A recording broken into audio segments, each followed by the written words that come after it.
وَمَن يَتَوَلَّ اللَّهَ وَرَسُولَهُ وَالَّذِينَ آمَنُوا فَإِنَّ حِزْبَ اللَّهِ هُمُ الْغَالِبُونَ۔ اللہ کا لشکر ہی غالب ہے۔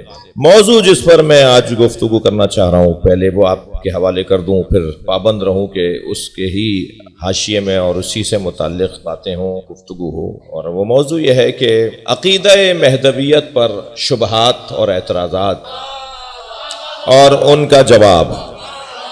اچھا، شبہات تو کوئی 100 سے زیادہ تو آیت اللہ لطف اللہ صافی نے شبہات کو جمع کیا، ایک جگہ کیا اور اس کے جواب دیے، تو یقیناً نہ یہ مجلس متحمل ہے اور نہ ہی موضوع سے انصاف ہو پائے گا کہ ہم شبہوں کا اظہار کریں اور پھر اس کا جواب دیں۔ خود اصل جو شبہ کیا ہے اور سوال کیا ہے اور اعتراض کیا ہے، اور خود اس کیفیت سے گزرنے کے لیے ہمیں کیا کرنا چاہیے اور ہر شبہے پر ہمارا کیا رویہ اور روش ہونی چاہیے، اس سے متعلق کچھ بات کرنے کی کوشش کروں گا۔ اور پھر علامہ اقبال نے یا خاموشی اختیار رکھی، کیونکہ شاعروں کو دیکھ کر میں رنگ پکڑ رہا ہوں، علامہ اقبال نے یا عقیدہ مہدویت پر خاموشی اختیار رکھی، یا اس کے خلاف بولے یا اس کے حق میں بولے۔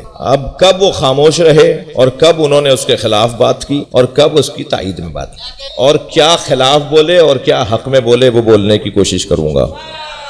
ذرا صلوات پڑھیں محمد و آل محمد۔ جی بڑی عنایت میرا دل کر رہا ہے کہ ایک مغفرت کے لیے ایک مرتبہ صلوات ہدیہ کریں گے حضرت مولانا باقر زید، اللہم صلی علی محمد، اور جناب اختر ہاشمی، اللہم صلی علی محمد وعلی محمد، اور کاظمی صاحب، اقبال کاظمی صاحب، اللہم صلی علی محمد وعلی محمد۔ جی، اور جو میں اس وقت بھول رہا ہوں اور اس محفل کی وہ زینت اور اس مجلس کا وہ حصہ رہتے تھے، ان سب مرحومین کی مغفرت کے لیے صلوات پڑھیں۔ اللہم صلی علی محمد وعلی محمد۔ دیکھیے، سب سے پہلے تمہیدی بیان سے گزر رہا ہوں، آپ میرے ساتھ ہیں، میرے پر یہ اللہ کا کرم ہے اور آپ کا ممنون احسان ہو۔ سب سے پہلے تو عقیدہ مہدویت پر اعتراض اور شبہ اور یکسر انکار کرنے والا فرد ابن خلدون ہے۔ 808 ہجری میں ابن خلدون نے آ کر سب سے پہلے اعتراض کیا کہ یہ مایوسی کا نتیجہ ہے، کوئی مہدی معاذ اللہ نہیں ہے، یہ تصور مایوس لوگوں کا پھیلایا ہوا تصور ہے۔ اور عجیب بات ہے کہ مایوس لوگ تو مرتے ہیں، جینے کی بات نہیں کرتے۔ مایوس ہوتے تو عقیدہ مہدویت کیوں پیش کرتے؟ یعنی ان پر یہ بات جچتی اور بنتی نہیں ہے کہ مایوس لوگوں کا پھیلا ہوا عقیدہ ہے۔ یہ تو امید رکھنے والے، یہ تو پر امید لوگوں کا نظریہ ہے، یہ تو اپنے اللہ کے نظام پر یقین رکھنے والوں کا نظریہ ہے۔ اور یہ نظریہ، خوشی کی بات میرے جوانوں کو یہ ہو کہ یہ نظریہ صرف اور صرف اہل تشیع کا نظریہ نہیں ہے، تشیع کا یہ نظریہ نہیں ہے، بلکہ یہ نظریہ انسانی، سماجی، معاشی، معاشرتی، اقتصادی امور سے وابستہ ہر زندہ دماغ اور بیدار ضمیر رکھنے والے کا نظریہ ہے۔ لہذا یہودیوں کے ہاں ایک ایسی شخصیت کا انتظار ہے کہ جو پوری دنیا کو آ کر امن و امان سے پر کرے گی۔ عیسائیوں کے ہاں ایک ایسی شخصیت کا انتظار ہے جو ساری زمین پر امن و امان کو عام کرے گا۔ جی، اسی طرح ہندوؤں کے ہاں یہ عقیدہ ہے۔ اور پھر آ جائیے مسلمانوں کے درمیان، کوئی مسلمان نہیں رہ سکتا، میں طالب علم ضرور ہوں مگر غیر ذمہ دار نہیں ہوں، کوئی مسلمان نہیں رہ سکتا جب تک عقیدہ مہدویت کو نہ مانے۔ عقیدہ مہدویت ضروریات دین میں سے ہے، یعنی جیسے اللہ کو نہ ماننے والا مسلمان نہیں ہے، رسول اللہ کو نہ ماننے والا مسلمان نہیں ہے، قرآن کو نہ ماننے والا مسلمان نہیں ہے، آخرت کو نہ ماننے والا مسلمان نہیں ہے، علی مولا کی ولایت کو ماننے والا وہ مسلمان کیسے ہو سکتا ہے؟ ایسے ہی عقیدہ مہدویت کو نہ ماننے والا مسلمان ہی نہیں ہے۔ ایک اہل سنت عالم دین جناب مولانا مفتی محمد ہاشم عقیدہ مہدویت پر انسائیکلوپیڈیا ترتیب دے رہے ہیں، اور قلم سنی کا ہے اور کتابیں بھی وہ ساری جمع کی جا رہی ہیں جو اہل سنت علماء نے لکھی ہیں۔ اور ان کی کوشش ہے کہ وہ 200 سے زیادہ متون پیش کریں گے، 200 سے زیادہ کتابیں جو اہل سنت نے امام مہدی پر لکھی ہیں انہیں وہ لائیں گے، اور اب تک کوئی 4 کتابیں ان کی آ چکی ہیں، باقی کتابوں کی شناسائی کا عمل جاری ہے۔ وہ مصر الازہر یونیورسٹی کا دورہ بھی کر چکے ہیں، وہ تہران یونیورسٹی کا دورہ بھی کر چکے ہیں، اور وہاں سے اہل سنت، اور وہ قم جامعۃ المصطفیٰ کا دورہ بھی کر چکے ہیں کہ ہمارے ہاں شیعوں کی لائبریریوں میں کون کون سی کتابیں ہیں جو اہل سنت علماء کی لکھی ہوئی موجود ہیں۔ تو یہ مسئلہ شیعوں کا نہیں ہے، یہ مسئلہ مسلمان اسلام کا ہے۔ جی نصاب تشیع میں ان بچوں اور جوانوں کو سنا دوں، وہ شیعہ ہی نہیں ہے جو ان 4 باتوں پر عقیدہ نہ رکھے۔ تھکے تو نہیں ہے میری باتوں سے؟ وہ شیعہ ہی نہیں ہے جو ان 4 باتوں پر یقین نہ رکھے۔ عقیدہ توحید، جو اللہ کو وحدہ لا شریک نہ مانے، وہ شیعہ نہیں ہے۔ عقیدہ ختم نبوت، جو نبی کو خاتم الانبیاء نہ مانے، وہ شیعہ نہیں ہے۔ عقیدہ ولایت علی، جو ولایت علی کے عقیدے کو مانے نہ مانے، وہ شیعہ ہی نہیں ہے۔ عقیدہ مہدویت، لہذا ہمیں ان 4 نصابوں سے گزرنا ہوگا، اور گزر رہے ہیں، اور بہتر انداز سے گزرنا ہوگا۔ یہ اللہم صلی علی محمد وعلی، خلاصہ ہے تعلیمات تشیع کا۔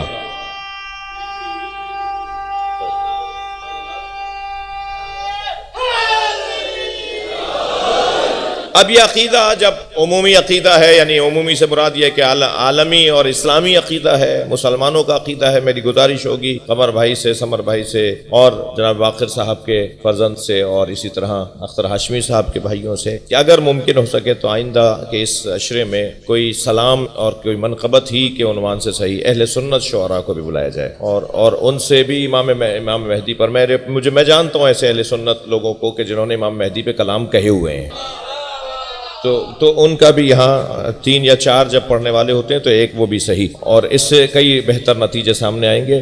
ایک صلوات پڑھنے ذرا محمد و آل محمد، اللہم صلی علی محمد و آل محمد۔ تو اس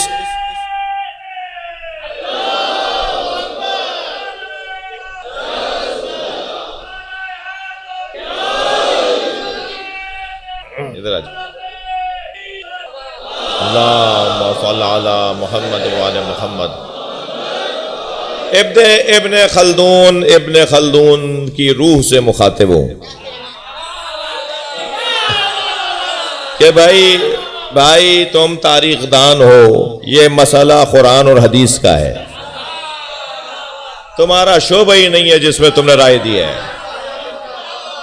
بھائی تھوڑی سی توجہ بڑھائیے اپنی۔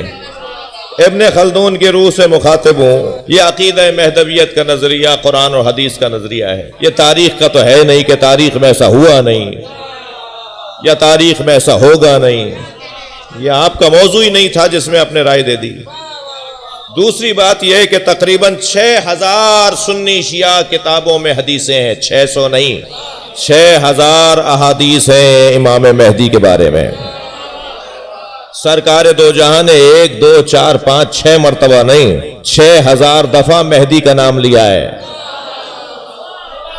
اور یہ صحیح حدیثوں کی بات کر رہا ہوں۔ صحیح حدیثیں سرکار کی زبان مبارک پر امام مہدی کا نام 6000 دفعہ صحیح آیا ہے، جس پر یقین ہے۔ صحیح کسے کہتے ہیں؟ صحیح اس حدیث کو کہتے ہیں کہ جس کے بارے میں آپ قرآن پہ ہاتھ رکھ کے قسم کھا لیں کہ یہ نبی نے فرمایا ہے۔ صحیح حدیث اسے کہتے ہیں جس پر آپ قرآن کی قسم کھا لیں، اللہ کی قسم کھا لیں، مولا عباس کی قسم کھا لیں کہ نبی نے کہا ہے۔ سرکار نے 6000 دفعہ تو میں امام مہدی کا نام لیا ہے، پھر آپ فرما رہے ہیں۔ دوسری بات کہ آپ کا موضوع نہیں ہے، نہ آپ محدث ہیں، نہ آپ رجالی ہیں، اور یہ عجیب انداز ہے، یہ اسی طرح کے پڑھے لکھے لوگوں نے معاشرے کو بگاڑا ہے۔ توجہ بھائی، جو شاعر ہی نہیں ہے وہ شاعروں سے حسد کیوں کر رہا ہے؟ جو ڈاکٹر ہی نہیں ہے وہ ڈاکٹروں سے حسد کیوں کر رہا ہے؟ جو خطیب ہی نہیں ہے وہ خطیبوں سے جل کیوں رہا ہے؟ تمہارا شعبہ نہیں ہے اور تم رائے دے رہے ہو حسد کرتے ہوئے اچھے لوگوں کے، کہ جب اسی شعبے سے متعلق بات کر رہے ہو۔ ہمارے یہاں بڑا المیہ ہے کہ فلاں سے حسد ہو رہا ہے، فلاں ایسے۔ تمہارا شعبہ نہیں ہے، تمہارا تعلق نہیں ہے، تم اس وادی کے راہی نہیں ہو، تم اس میدان کے کھلاڑی نہیں ہو۔ تو کیسے تم اس بارے میں رائے دے رہے ہو؟ پہلی بات، دوسری بات اور تیسری بات عرض کر رہا ہوں، امام بخاری اور امام مسلم نے اگر اسے نقل نہیں کیا ہے، صحاح ستہ میں تو نقل ہوا ہے نا، 6 کتابوں میں اگر 2 کتابوں میں نقل نہیں ہوا تو آپ کیسے کہہ سکتے ہیں کہ امام بخاری نے نقل نہیں کیا؟ امام مسلم نے کیونکہ نقل نہیں کیا اس لیے یہ نظریہ ہی معتبر نظریہ نہیں ہے۔ صحاح ستہ کی اور کتابوں کے اندر یہ نظریہ، یہ عقیدہ نقل ہوا ہے۔ پھر دوسری بات یہ کہ امام بخاری فرماتے ہیں کہ میں نے 2 لاکھ حدیثوں میں سے 6400 کچھ صحیح، 2 لاکھ صحیح حدیثوں میں سے 6400 کچھ صحیح حدیثوں کو بخاری میں لکھا ہے۔ تو کیا معلوم کہ ان صحیح حدیثوں میں وہ نظریہ ہو جو انہوں نے نہیں لکھا؟ لہٰذا یہ بھی کوئی معیار نہیں ہوا کہ امام مسلم نے اور اگر امام بخاری نے نہیں لکھا اس عقیدے کو تو یہ عقیدہ ہی مسلم نہیں ہے اور یہ عقیدہ ہی اسلامی نہیں ہے۔ یہ کوئی جواب نہیں ہے۔ پھر اس کے بعد یہ کس عالم نے کہا ہے؟ میں یہ سوال اٹھا رہا ہوں، یہ سوال سارے علمی دنیا کے سوال ہے۔ یہ کس عالم نے کہا ہے کہ جو امام بخاری نے کہہ دیا وہی دین ہے،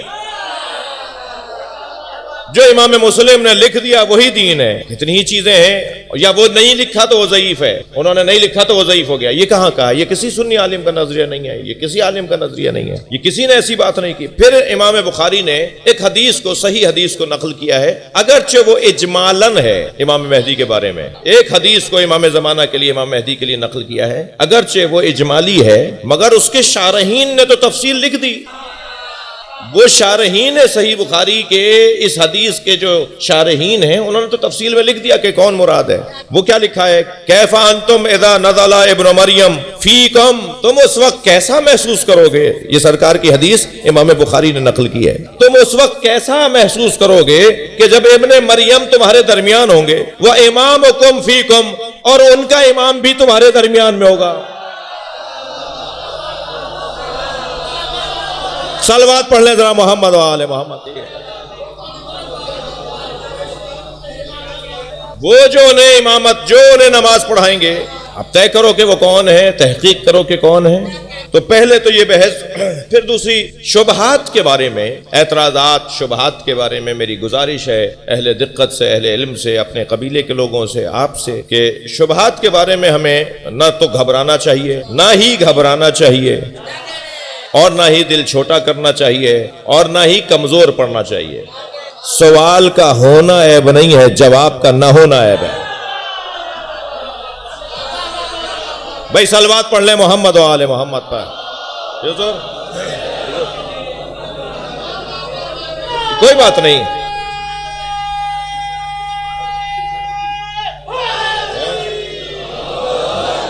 جواب نہ ہو تو یہ عیب ہے۔ پہلی بات تو یہ کہ ہمیں جواب تلاش کرنا ہوگا۔ دعوت دیجئے، عام کہیے کہ آئیے ہم پر اعتراض کریں۔ ہم ایک فضائی سفر میں پاکستان کے ایک بہت بڑے تکفیری مفتی صاحب کے ساتھ برابر والی سیٹ پہ تھے، تو میں نے ان سے کہا کہ آپ اپنے دوستوں سے کہیے کہ ہمارے خلاف اسلحہ جو انہوں نے اٹھایا ہوا ہے وہ رکھ دیں، اس کا انہیں کوئی فائدہ نہیں ہے، بلکہ برعکس ہمیں فائدہ ہے۔ آپ جتنا ہمیں ماریں گے اتنا یہ ذکر عام ہوگا، اتنا نظریہ عام ہوگا، اتنی تشیع مضبوط ہوگی، تو ہمیں اس کا کوئی نقصان نہیں ہے جو آپ نے اسلحہ اٹھایا ہوا ہے۔ اپنے لوگوں سے کہیے کہ وہ اسلحہ رکھ دیں، بلکہ ہمارے خلاف قلم اٹھائیں، ہمارے خلاف قلم اٹھائیں۔ ہمارے علماء اتنے مضبوط عالم ہیں، میرے بچوں قدر کرو، یہ جو تمہارے کان میں کہیں کہیں سے پھونکا جاتا ہے اسے ایک کان سے سن کے دوسرے کان سے نکال دو۔ جس قوم کے علماء اس قوم کے سر کا تاج نہ ہو وہ قوم ترقی نہیں کرتی ہے۔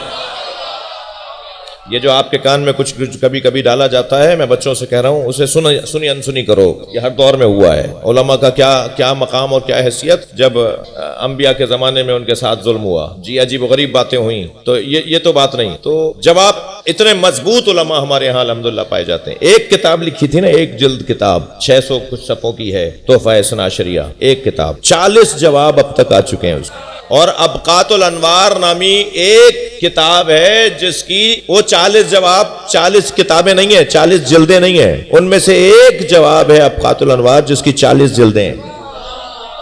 تم سوال تو کرو، جواب پھر سمندر ملے گا۔ لہذا جواب تلاش کرنا ہوگا، کوئی اس پہ ہمیں پریشانی نہیں ہے۔ اور پھر قرآن تو آواز دے رہا ہے ان لوگوں کو، فبشر عباد الذین یستمعون القول فیتبعون ما احسنا، بشارت دے دو میرے حبیب ان لوگوں کو کہ جو باتیں تو سنتے ہیں مگر اتباع اس کی کرتے ہیں جو صحیح ہوتا ہے۔ جو بات صحیح ہوتی ہے اس کی اتباع کر. تو باتیں سننی چاہیے, ہمارا دل بڑا ہونا چاہیے, ہمارا دروازہ سب کے لیے کھلا ہونا چاہیے, اور جدید شبہات کی طرف بھی توجہ کی ضرورت ہے. آج جو مستشرقین ہیں, جو آج شرق زدہ ہیں, جو آج مغرب زدہ ہیں, وہ چاہے پاکستان میں ہوں لیکن روح ان کی بھی پاکستان سمندر پار ہے اور بدن پاکستان میں ہے. ایسے لوگوں کو بھی ہمیں سننا ہوگا کہ وہ کیا کہہ رہے ہیں.